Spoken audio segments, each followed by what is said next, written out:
ஏற்கனவே அமைப்பு சாரா தொழிலாளர்கள் அமைப்பு இருந்தாலும் ஆட்டோ, டாக்ஸி மற்றும் லாரி டிரைவர்களுக்கென அவர்களின் நலன்களுக்காகவும் குடும்ப நலன்களுக்காகவும் தனியாக நல வாரியம் அமைக்கப்படும். அமைப்பு சாரா நல வாரியமா?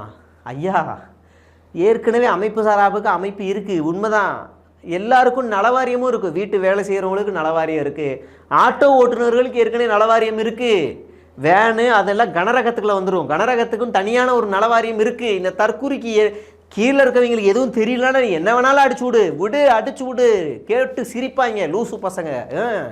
தென் தமிழகம் உட்பட தமிழகத்தின் தேவையான பகுதிகளில் தொழிற்சாலைகள் அமைக்கவும் தொழில் வளம் பெருக்கவும் தனி கவனம் செலுத்தப்படும். தொழிற்சாலை அமைக்க தனி கவனம் செலுத்தப்படுமா? செருப்பால் அடிக்கணும், சீரியஸாகவே சொல்கிறேன்.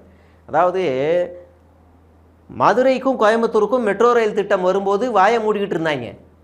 மெட்ரோ ரயில் திட்டம் மட்டும் வந்துச்சுன்னா ஒரு ஸ்டேஷன் பக்கத்துலேயும் பல தொழிற்சாலைகள், பல கல்வி நிலையங்கள், பல கடைகள், அது ஒரு டூரிஸ்ட் ஸ்பாட் ஆகும். அது பெரிய ஒரு டெவலப்மெண்டடான ஏரியா ஆகும். அதை இன்னைக்கு கொடுக்க முடியாதுன்னு ஒன்றியார் சொல்லுது. இவன் வேடிக்கை பார்த்துக்கிட்டு இந்த ஆளுக்கு அக்கறையை பாருங்க. தொழிற்சாலைகள் அமைக்க தனி கவனம் செலுத்தப்படும். நீ ஒன்றும் கிளிக்க வேணாம், நீ மூடிக்கிட்டு இருந்தாலே போதும்.